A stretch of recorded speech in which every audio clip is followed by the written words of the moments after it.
Fala pessoal! Hoje iremos continuar a nossa série conhecendo os nossos materiais e hoje iremos fazer o estudo com a cor marrom.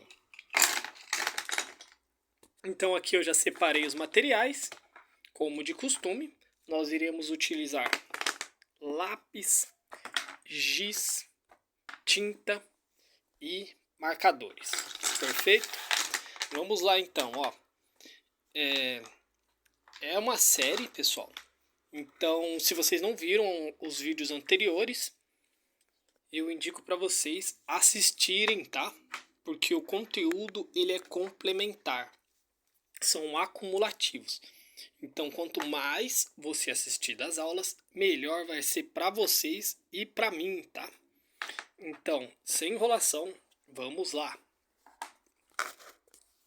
Nesse primeiro momento, nós iremos trabalhar com tinta, giz e alguns lápis, tá? Que nem eu digo para vocês, trabalhe com o que você tem, mas todo mês tente comprar uma coisa diferente, certo? Que seja um lápis, que seja uma caixinha de giz, que seja uma única cor de tinta, certo? Então hoje nós iremos trabalhar com o marrom. Iremos começar aqui o nosso primeiro quadrado colocando o giz pastel, tá? Eu vou fazer uma leve camada de giz pastel, certo? Eu vou utilizar o nosso pincel para esfumar o giz pastel. Essa técnica é uma técnica bem usada, que é você esfumar e você remover um pouco do excesso do giz, tá? Ó, removendo o nosso giz pastel, o que eu posso fazer? Vim com o marcador nas extremidades do nosso giz, ó. E aqui eu já dei um segundo tom, ou uma segunda camada, tá? E para finalizar, eu posso vir com outro marcador, sobrepondo aquele primeiro momento. E aqui eu já vou fazer um efeito, tá? Imagina que você for fazer um tronco de uma árvore, você trabalha dessa forma. Você passa a primeira camada, certo? De giz, para deixar o efeito da árvore, né? Porque a árvore, se você perceber, ela é toda irregular, né? Cheio de pórons, cheio de a casca dela, né? E aí você esfuma algumas partes, ó. E se você perceber, eu homogeneizei, ó. Eu juntei essas duas partes e eu deixei um pouco aqui, ó, no meio, uma falha, tá? Que essa falha vai ser onde a gente vai trabalhar a nossa textura, tá? Ó. Então vou deixar a falha, ó, certo? Dá pra ver nitidamente que aqui tem uma falha, certo? Se vocês perceberem. E nessa falha é onde a gente vai trabalhar o esfumado nas extremidades. Se vocês perceberem, o meio sempre vai ser diferente das pontas, tá? Então, aonde é o limite, o mais próximo da linha do traço, é onde vai ter a sombra. Mais para o meio, ele vai trazendo e aí vai abrindo esses focos de luz, né? Então, aonde é o branco é onde é a luz, tá? Agora nós iremos trabalhar com giz de cera comum, certo?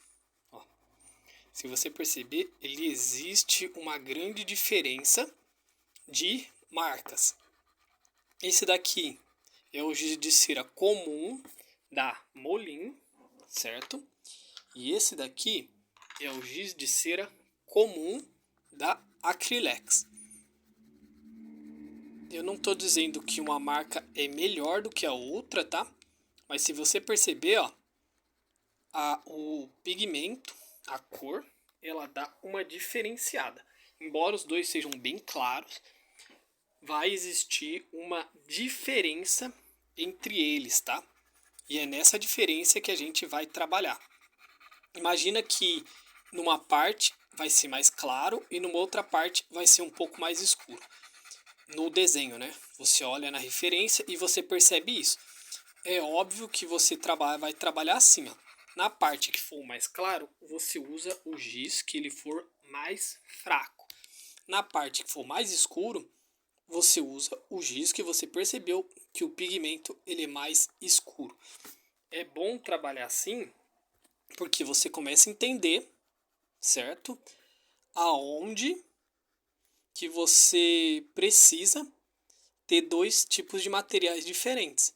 Assim, interessante. Então, não importa se o material ele é barato ou se ele é mais caro. É bom eu ter um material mais barato, porque isso vai dar uma diferença na hora de eu finalizar o meu desenho. Porque o material mais barato, geralmente ele é um material mais claro, que ele preenche menos, tá vendo? E o material mais escuro geralmente são os mais caros, que quanto mais concentração de pigmento de cor, ele vai ficando mais caro porque custa mais para produzir esse material, né? E aí o custo dele vai mais elevado e a marca também. E o nome da marca é em cima disso. Aí, ó, se vocês perceberam, ó, apenas com giz eu fiz dois estilos diferentes, né? Eu fechei um quadradinhos, eu fechei na horizontal e na vertical, certo? Aqui, ó, vamos trabalhar como se fosse textura de árvore, certo? Geralmente na textura de árvore, ela nunca vai cruzar as linhas, tá? Então se você vê um desenho assim, ó, ela tá aqui, e a árvore ela tá aqui, ó, ela não pode fazer isso, tá? Ela não cruza assim.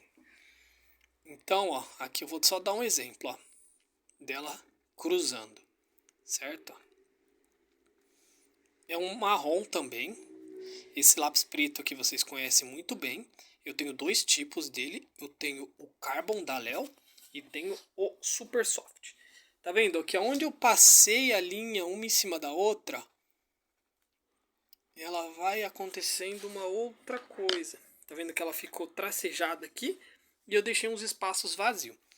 Agora eu vou preencher nas laterais, ó. E eu vou deixar metade aqui desse lado sem pintar de propósito. Por quê?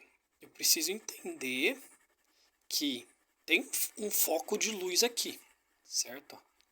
Então aqui tem um foco de luz. E depois, se eu quiser deixar mais escuro, eu venho com meu marcador em cima de metade, né, de um pedaço, certo? E para completar, eu posso ainda assim vir com o giz fazendo a nossa textura, certo? Então aqui, ó, o que aconteceu? Ficou uma textura meio irregular zona, tá vendo? Eu posso vir depois com lápis de novo, passando por cima e removendo o excesso do giz, e daí vai ficar mostrando o que tem no meio, o que tem embaixo e o que tem em cima, certo? Para a gente fazer aquela textura de árvore, eu vou desenhar aqui como se fosse aquele olho, ó, certo? A madeira ela tem esse olho aqui, certo? E aí, ó, eu vou passando as linhas ao lado desta linha, certo? Sem deixar preencher, ó o espaço. Posso desenhar mais um olho aqui, ó, certo? E aqui, ó, ela segue este formato, né? Então aqui a gente já entrou numa textura, né? E aqui, ó, eu posso vir, certo? Passando assim na lateral e deixando um leve brilho, porque na nossa madeira também vai existir pontos de luz, né? E eu vim com giz por baixo e agora eu venho com o lápis por cima. Tá vendo? Deixei um certo brilho, certo? Então isso é para ser intuitivo, tá? Não é uma ciência exata, que nem eu disse, conheça os teus materiais. Isto é um treino, é uma prática para você conhecer os seus materiais, tá? Agora eu vou pegar uma tinta guache e vou preencher aqui, ó, certo? Ah, mas tinta guache é muito boa. Sim, você não pode menosprezar um material sem entender a sua totalidade e o que ele tem ali para te oferecer, né? Pois todos os materiais vão ter algo para te oferecer, sabe? Então aqui, ó, eu vou preencher a bola toda, certo? Ó. Se vocês perceberem, ó, é mais rápido trabalhar com tinta, certo? Preencher a bolota toda. E eu posso vir com uma segunda camada da mesma tinta e escurecendo algumas partes, ó, certo? Eu vou escurecer aqui. E depois que ela secar, vai ficar nítido que uma parte onde foi passado mais camadas está mais escuro do que outras partes. Então, a questão de pintar é sempre você deixar com a mesma tinta uma parte mais clara e uma parte mais escura. Aqui, ó, eu vou trabalhar com o giz pastel, certo? De propósito, eu tô deixando esses espaços brancos. Tá vendo, ó? Se você perceber, existe um padrão, ó. Aqui eu deixei claro, eu dei uma forçadinha aqui. Aqui eu deixei claro, dei uma forçadinha. Deixei claro, dei uma forçadinha. Tá vendo, ó? E eu vou trabalhando assim com esses padrões. Eu venho com a minha tinta, certo, ó. E aí eu vou passando, ó. Primeiro, sempre nas extremidades, onde fica próximo das linhas, eu vou sempre colorir, né? Mais, certo? E mais ao meio eu vou deixar o brilho, certo? Então posso fazer isso. E aí eu trabalhei e deixei um espaço de luz, né? Que esse espaço de luz ele é meio que obrigatório. Posso também deitar completamente o nosso giz e passar ele de fora a fora, certo? Deitei ele, ele fez essa mini textura. Isso daqui é uma textura, sabe? Você pode vir com dois giz diferentes e deitar eles e trabalhar eles assim, ó. E aí você vai ter, com o giz deitado, uma outra textura, certo? Você pode deixar ele de pé, certo? De pezinho. E aí você vem trabalhando só com ele em pé, né? Ó, em vez dele ficar deitado assim como se fosse um lápis. Tá vendo? Ó? Ele já deu uma textura de uma sombra leve, sabe? Ele deu uma suavidade, né, no objeto. E aí nas extremidades, ó, eu vou vir sempre colocando a sombra, né, para dar o efeito que eu preciso, que é o contraste, porque a gente sempre vai trabalhar com uma cor e o branco ou o espaço em branco, ele sempre vai existir no nosso desenho, tá? Então assim, ó, mesmo que o desenho ele, você percebeu, ó, ele ficou um pouco saturado aqui, certo? Mas sempre vai existir essa agressividade, né, digamos assim, da cor, e aí ela ir passando, né? Ó, aqui, ó, eu passei de novo a nossa tinta guache e aí eu escureci, certo?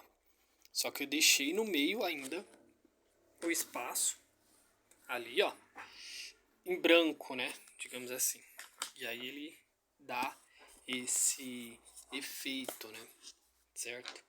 Aqui, ó, eu vou trabalhar com sequências, ó. Eu vou 1, 2, 3, 4. 1, 2, 3. 3, 4. 1, 2, 3.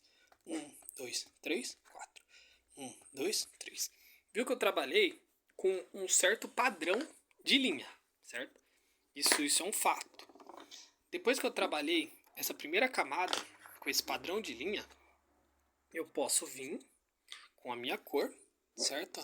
E passar por cima de tudo.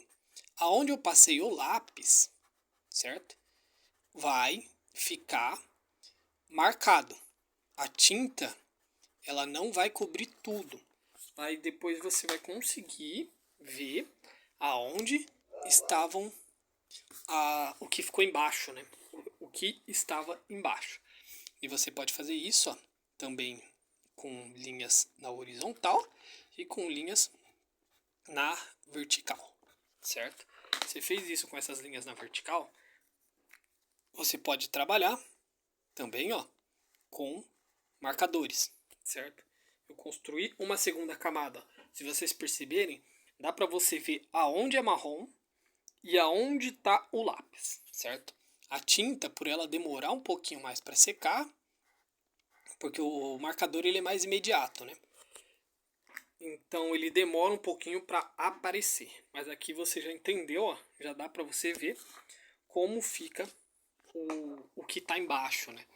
Então essa é a vantagem de você ter 2 ou 3 tipos de materiais, né? Aqui, ó, eu vou trabalhar com o nosso giz em pezinho de novo, ó. Então a gente cria aquela textura bem suave, ó. Tá vendo que a cor, ela quase não aparece. Quando a cor quase não aparece, eu posso vir com outro, que eu sei que a cor é mais escura. Só que o que já tá embaixo, ele também ele vai se contrastar, né, junto com o que está em cima, porque eu estou construindo algumas camadinhas, né? Ó.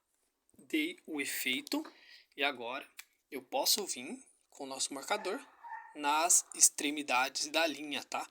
Se essa linha for uma linha curva, certo? Eu vou seguir a regra da linha curva. Se for uma linha reta, eu vou seguir essa linha, né?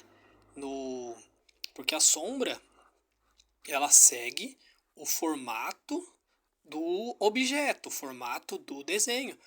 Então, se o desenho é uma bola, a sombra não vai fazer um quadrado, sabe? E se a sombra for um triângulo, não tem como o objeto ser uma bola, tá ligado? Então a sombra sempre vai seguir o formato do objeto, ó. Aqui, ó, eu fiz a sombra, certo? Deixei de propósito esse espaço em branco e fiz a sombra ali. Quando a gente vai para a prática, que é o desenho mesmo, a gente começa a perceber que esses conceitos eles são amplamente válidos, né? Que eles são muito úteis. Aqui, ó, a gente pode virar, né? Para trazer mais próximo a folha pra gente, ó. E trabalhar aqui de novo, né? Vamos trabalhar aquela textura que a gente aprendeu, ó. O olho, certo? Ó. E aqui, ó, nenhuma linha entra pra cima da outra. Tá vendo? Aqui dá pra fazer o outro olho. Tá vendo? Respeitando o espaço, ó. E aqui, outro. Então a gente cria o olho de madeira. E se eu quiser, eu posso trabalhar com giz em pezinho, certo? Nessa textura que eu acabei de criar.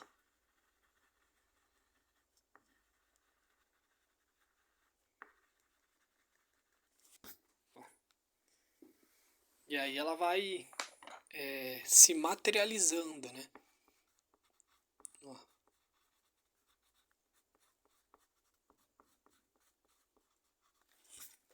Aqui eu passei um lápis, mas não no todo, em apenas um pedaço. E agora eu posso vir e esfumar aqui, ó, o meu desenho, certo? Lembrando que eu deixo sempre o espaço em branco, certo? Ó, o espaço em branco ele está presente. As linhas elas estão no desenho, entendeu? E aqui, ó, vamos utilizar tinta acrílica. Eu gosto de utilizar tinta acrílica de bisnaga, só que uma das coisas que eu faço, eu não coloco ela na paleta, tá? Digamos assim, ó, por exemplo, eu tenho aqui o meu Goudé, né? E aí eu não utilizo esse Goudé, raramente eu uso ele. O que eu gosto de fazer? Eu gosto de tirar a minha tinta, certo? Ó, eu apertei o fundo, dei uma pressionada aqui no fundo dela, ela saiu um pouquinho de tinta, ó, eu pego somente a quantidade que eu vou utilizar, nada mais do que isso, e eu passo. Ó. E o bom da tinta acrílica, ó, que esse daqui é o marrom. Na verdade é tipo é o sépia, né? E ele é bem escuro, sabe? Então vou pegar só um pouquinho mais, ó. E aí o meu pincel ele já tá com uma quantidade de tinta. E aí, o que eu vou fazer? Eu vou trabalhar as duas técnicas, ó. Um marrom bem clarinho, certo? Um marrom bem escuro. E tá vendo que eles contrastaram bem aqui, ó. Se você deixar algumas áreas isoladas no seu desenho bem preto e algumas outras áreas bem clarinhas, eles vão se conversando muito bem, né? Porque ele fala assim, opa, isso é interessante, isso é legal, isso é legal, entendeu? Vocês me entenderam?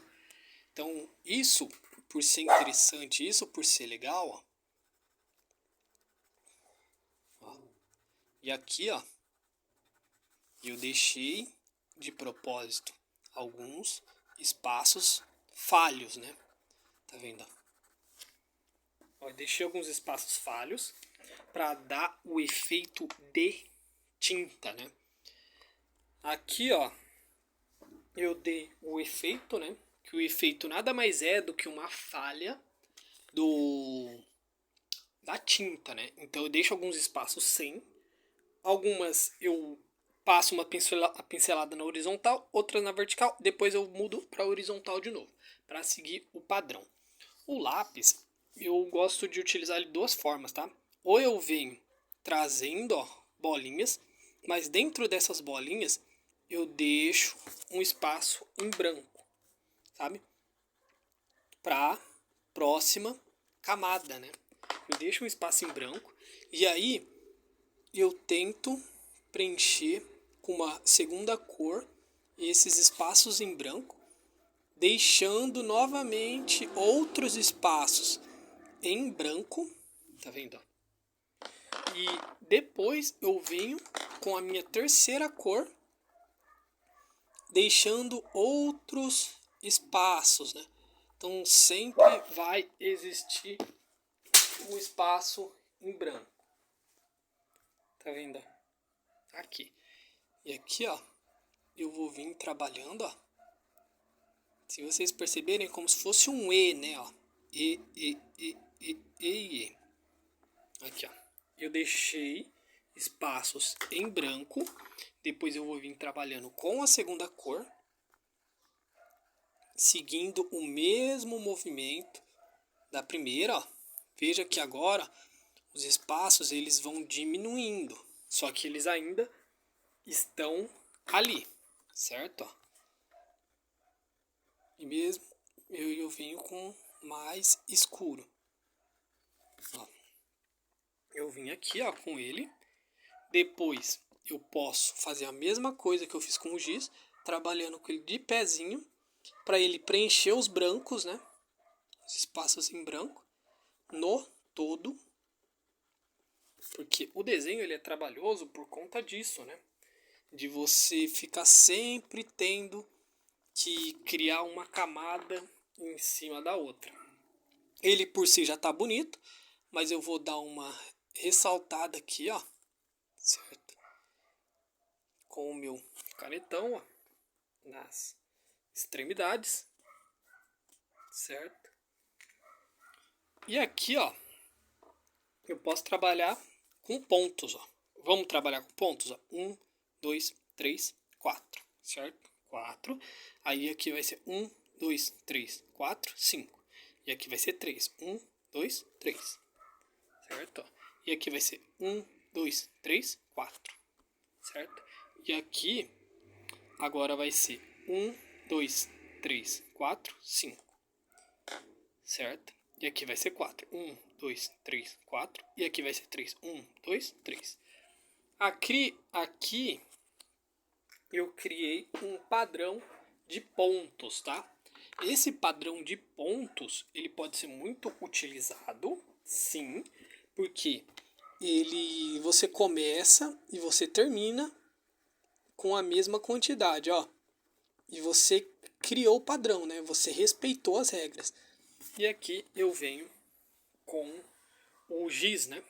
E aí eu trabalho com ele de pezinho, da mesma forma que eu mostrei para vocês, tá? Isso daqui também funciona para linhas, tá? Criar padrões de linhas. Então a gente pode ver 1, 2, 3, 4, 5, certo? Aí eu venho 1, 2, 3, 4. 1, 2, 3. Porque aqui tá diminuindo, certo? Tá acabando, ó. 1, 2, 3, 4, 5. Acabou, morreu. E aqui a gente vem, ó. 1, 2, 3, 4, 5. E aqui, ó. 1, 2, 3, 4. Se vocês perceberem, um lado eu deixei maior, aqui, ó, deixei mais grosso. Então, eu posso entrar com aqui, ó, bem no meio. E aí ele vai ser 5 e 5. Aqui, ó, 1, 2, 3, 4. Aqui não dá mais. Aqui, ó, 1, 2, 3, 4, 5. Ó, só que aqui, ó, eu posso, tá vendo? Nas extremidades eu posso tracejar ele todo. Ó, tá vendo?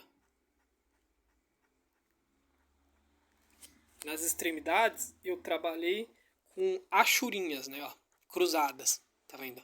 Aqui eu não conto mais, aqui eu só preciso passar as linhas iguais, certo? E aqui eu posso só mudar a direção, ó, certo? Então assim, ó, eu criei um padrão em metade e criei uma desordem na outra metade, tá vendo? E aí aqui, ó, eu só achuro ele, né? A achura, ela não é padronizada, tá? Mas se vocês perceberem, aqui, ó, você consegue entender perfeitamente que aqui tem como se fosse uma linha reta, certo? E aqui é como se fosse uma outra linha reta, certo? Ó, aqui e aqui. Então, se você fosse fazer, por exemplo, um cenário, por exemplo, aqui você já entenderia que isso é o chão, isso é a parede subindo para cima, e esse outro aqui é o limite, né? Ali é onde que acabaria ali e as possibilidades são inúmeras, né? Aqui a gente pode trabalhar com fazer um X, ó. Eu vou fazer o X, certo? Em cada parte aqui eu posso trabalhar de um jeito, ó. Aqui eu vou trabalhar com horizontal, certo? Aqui eu vou trabalhar com vertical, ó. Vertical, certo? Aqui eu vou trabalhar com vertical de novo, ó. E aqui eu vou trabalhar com horizontal, certo? E aí você tem aquele famoso efeito de profundidade, né? Que ele tá indo, né? E ele vai. E aí se você quiser, você pode fazer o efeito aqui, ó. E pronto, sabe? Aqui o que eu quero que vocês entendam, principalmente, utilizar o raciocínio e experimentar, tá? Não é para fazer perfeitinho, não é para fazer certinho, é para você entender o seu material, o que você tem, misturar esses materiais e ver qual resultado dá certo, tá? Ah, se eu misturar tinta com giz dá certo, se eu misturar tinta com lápis, se eu misturar lápis com giz, se eu misturar lápis com marcador, tinta com marcador, dá certo, entendeu? Você tem que experimentar, ver o que você gosta, ver qual você se adapta, qual é o melhor para você e a gente vamos que vamos, criando padrões, tá? Imagina que aqui, ó, nesse último, eu ainda não cheguei nessa aula, mas eu vou já dar uma prévia para vocês. Como a gente constrói tijolinho? Tijolinho a gente constrói assim, ó. O tijolo, o que é o tijolo? É algo que ele é criado pelo homem, certo? Então, ele tem padrão, porque o ser humano ele gosta de ter padrão. Geralmente, as distâncias são aproximadas, tá? Então a gente vai passar aqui, ó, duas linhas aproximadas. Entre essas linhas, eu vou passar outras linhas, ó, criando padrões. Ó, eu fiz 1, 2, 3, 4, 5. Então aqui, ó, eu vou alternar sempre no meio. Tá vendo? Aqui, ó, 1, 2, 3, 4, 5. 1, 2, 3, 4. Certo? E aqui a mesma coisa. Por quê? Nós criamos padrão. Mesmo que não seja perfeito, retinho, tá vendo? Existe uma diferença, mas ele não tá retinho. Ainda assim você consegue entender que aquilo pode ser uma parede, tá? E a gente pode trabalhar com o nosso giz em pé, ó, dando uma textura, deixando alguns espaços em branco, ó, certo? Porque nos vão dos tijolos dá um pouquinho de luz, né? E dá um pouquinho de brilho. E depois a gente passa ele aqui assim, ó, como se fosse o brilho, certo? E detalhe, tá? Quanto maior, mais espaço você tem para trabalhar. Quanto menor, mais você tem que tender a simplificar, tá? Então, às vezes você fala assim, ah, nossa, não ficou tão perfeito. Porque o espaço ali, ele não te permitia ter perfeição, tá? Então, se o espaço é menor, você limita. Se o espaço é maior, você coloca detalhes, tá? Então, se você for fazer um desenho agora e o espaço dele for pequeno, você tenta simplificar ao máximo. Porque quanto mais você simplifica, melhor fica para você, porque você tem um resultado rápido e imediato, que é hoje em dia uma coisa muito importante. Todo mundo precisa de um resultado rápido, né? E é isso, pessoal, ó. Espero que vocês gostem. Eu tô passando aqui no meio só para dar um efeito. A aula de marrom é essa. Deixa aí para mim nos comentários o que vocês acharam. Obrigado pela atenção. E a próxima cor é você que decide, tá? Provavelmente, pelo comentário que o pessoal tá dizendo, vai ser cinza e preto, tá? Porque aqui a gente trabalha marrom, cinza e preto, tá? São cores que conversam entre si. A primeira cor eu escolhi, que foi o vermelho, depois foi o laranja, o rosa, que foi pedido, e aí agora eu estou fazendo marrom, tá? Então, obrigado e até a próxima.